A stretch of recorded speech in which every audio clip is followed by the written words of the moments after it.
So let's get to coloring.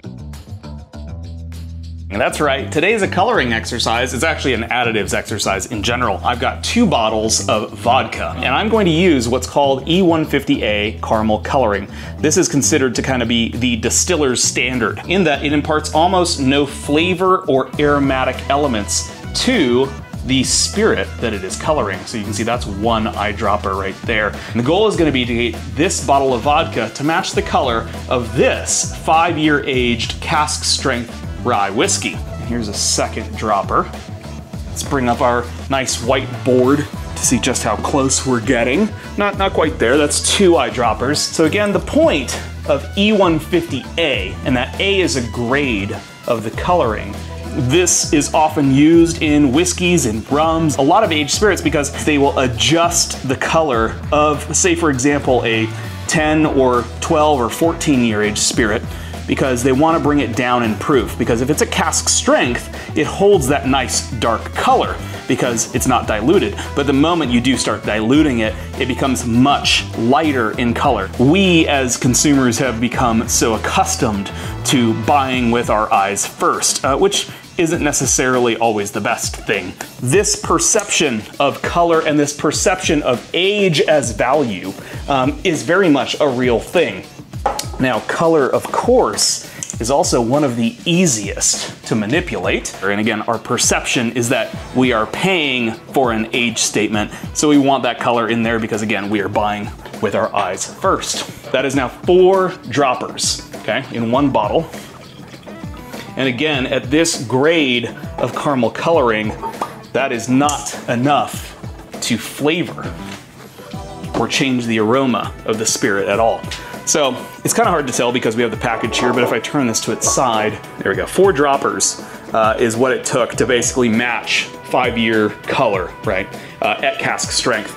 And similarly, if I take this guy, which is 12 years of age, and I'm move it a little bit closer so you can see it here in about the same lighting. 12 years of age in the tropics. There is a little bit more. I'd probably have to add a little bit more. Well, actually, maybe not. That actually looks pretty close as well. But aging in used barrels versus new barrels, that first extraction, which is required by law to be either bourbon or American rye whiskey, extracts quite a bit of color. And so the second time you fill those barrels, say if you use them for bourbon or rye and then shipped them to Barbados to then use for rum, that second fill is gonna have far less color extracted. So this is a 12-year aged cask strength Barbados rum. So it has been aged entirely in used containers. However, it is at cask strength, and so it still retains a lot of that kind of color depth to it. So as I mentioned, this is one of many additives that spirits producers can use, and the conversation surrounding additives has become far more prominent today, especially in the world of tequila. And that largely has to do with consumers becoming more aware of the fact that some of these spirits do have additives in them. Now again, as I mentioned, while this is a very dramatic visual representation, E150A caramel coloring is actually probably one of the least egregious of additives that are used. Now, of course, you could argue that if I kept adding to it, yes, I would definitely be able to taste it. And if I were to taste it on its own, yes, you can absolutely taste that characteristic. However, there is so little that's used, again, that it really doesn't impart anything, and it doesn't have any sweetness. It is very bitter, if anything. And of course, there are lots of food and beverage products on the market that use coloring and flavoring in them. So it's not to say it's one way or the other, it's just how can you be a more informed consumer. As I mentioned, this is one of the most popular compounds or additives used. Now, if we're talking specifically about tequila, we would refer to them as abocantes.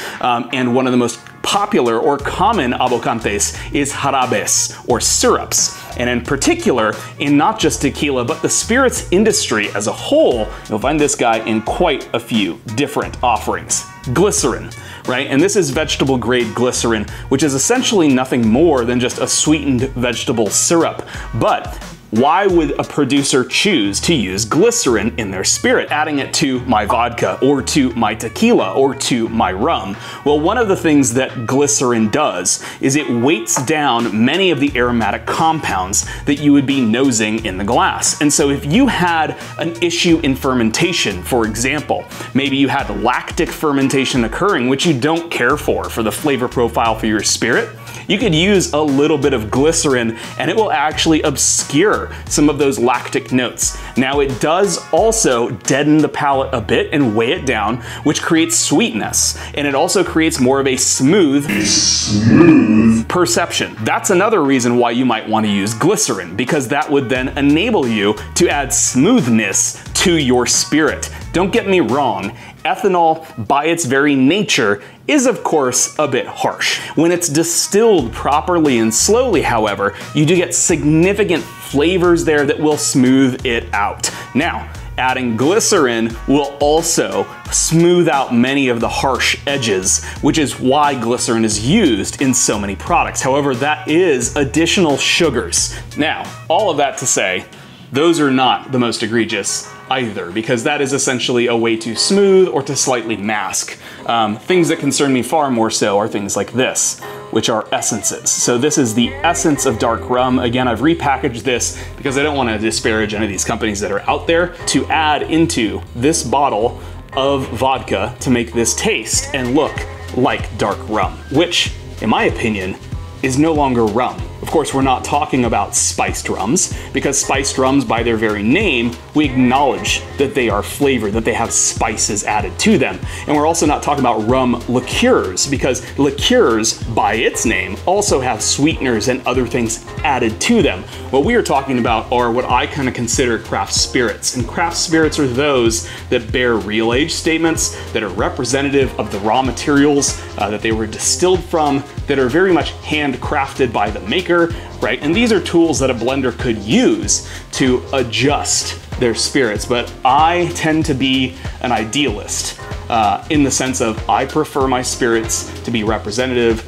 of the place they came from without any exogenous flavoring or aromatic compounds. I do believe that finishing woods can be used, and I think that that is totally fair, because that's just another application of the aging process. So while you have those spirit essences too, you've also got other Jarabes and other syrups and things that are added, like tutti frutti, like agave flavoring, honey flavoring, vanillin, cake batter, all of these little laboratory bottles that essentially can alter the flavor of the spirit. One of these things takes a lot of expertise, a lot of time, a lot of dedication and work, sometimes generationally, to understand how to make a great spirit. So cutting the corner of just putting eyedroppers of things in to alter the flavor, in my opinion, is absolutely a shortcut. And so that is why I don't necessarily care for the use of additives in my spirits. And again, while we've been talking about additives in tequila,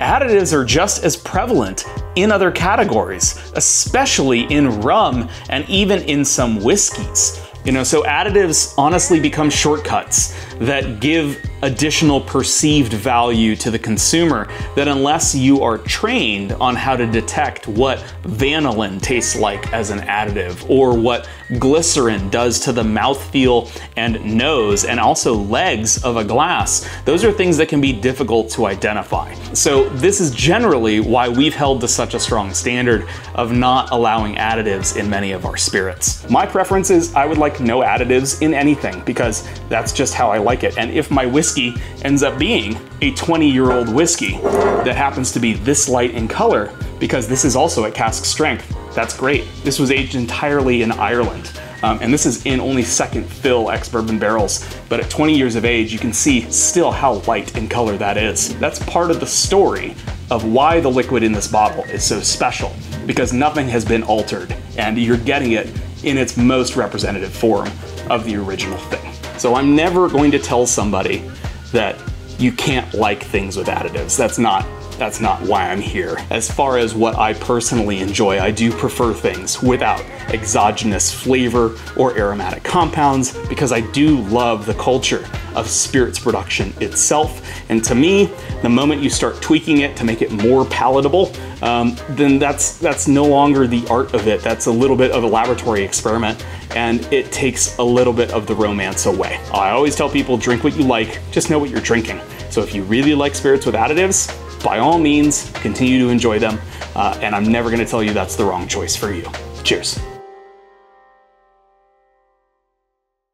Okay, so I just finished editing the video that you just finished watching, and I know this is a super weird thing, but I realized that there are several points that I didn't really cover as well as I'd like to. And so I apologize for the very long postscript here, but you know, number one, not everybody that uses additives is bad, and not everybody that doesn't use additives is good. Those spirits, in some cases, like some of my favorite spirits that got me into the categories of tequila and rum, etc., I now know used additives. And I wouldn't be where I am today if I didn't go on that journey and kind of, you know, learn from there. So, you know, I'm not trying to discourage anybody or disparage anybody that uses additives. What I do want to draw attention to, though, is a couple of things. Number one, they're not required to disclose if you're using additives or not, right? And so a lot of these additive-free movements have kicked up, and predominantly right now in tequila, but it's also happened in rum, and it's happened in cognac, and it's happened in Scotch whiskey as well. You know, and so what I find so interesting is that there's been this, the standard has been, you know, you have to declare that you're additive-free, and I would argue that that actually probably needs to be flipped in that, you know, it'd be better to declare if you're using additives. Because if you believe that the additives add that much value to what you're doing, then just own it. A great example is some friends started a subcategory called Kansas City whiskey, pushed and basically revived this old practice of rectifiers from back in pre-prohibition. And whiskey rectifiers, in some cases, would choose to add up to about 2% Oloroso sherry or just sherry into their whiskeys because of the flavors that it would add to it.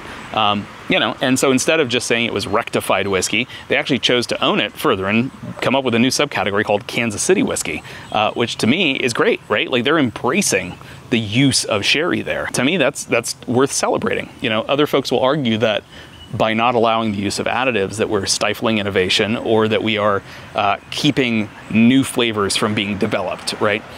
My argument, though, is that there are already so many variations in flavor that can come from the quality of your raw material, where it's being sourced, how it's being processed, how it's being fermented, distilled, blended. You know, then are you maturing it or not? What are you maturing it in? What's the climate you're maturing in?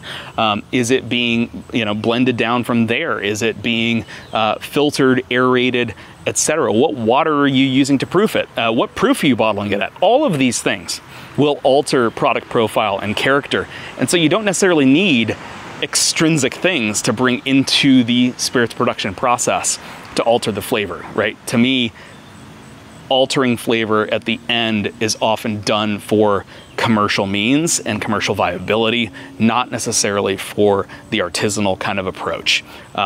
You know, artisanal methodologies that are intrinsic to the production process are things that are usually, you know, they take long periods of time to learn and to make decisions about. I don't care for seeing a spirit labeled as premium next to another spirit, you know, one of which has additives, one of which does not, one of which is made by a larger company using additives, and another one that is being sold or another one that is being made by a small family-owned company without using additives, and the bigger company that's using additives is selling at a premium to that of the smaller company. Right now, of course, there's marketing and advertising and all that stuff that goes into it. But for me, the celebration of craft and artisanal spirits is very much about understanding the people in the places that make the thing, and embracing, you know, that product without taking something that I could buy in a lab and then just adding it to it. So these opinions are solely my own. They're not the opinions of Baltimore. They're not the opinions of the brands that we work with, although I do know that many of the brands that we work with do share many of these same opinions. You know, so again, it has to do with intrinsic and extrinsic value, and what is the value of the final spirit, and how are we as consumers being made aware of it or not being made aware of it. And that's where I draw the issue. So yeah, I'm never going to tell somebody that, you know, if you like this additive laden spirit, that you're wrong. That's not what I'm going to do. In fact, I'm probably going to say, that's awesome. Here's some others that you might dig. And here's some, I don't know if you know this, but like those actually have a little bit of additives, which you probably dig right now. Here's some that don't, that are pretty similar that you might also enjoy. You know, and if anything, like take them on a new palate journey. Like, let's just discover more flavor together, because I mean, come on, we're all working in the alcohol beverage industry anyways. So anyways, cheers.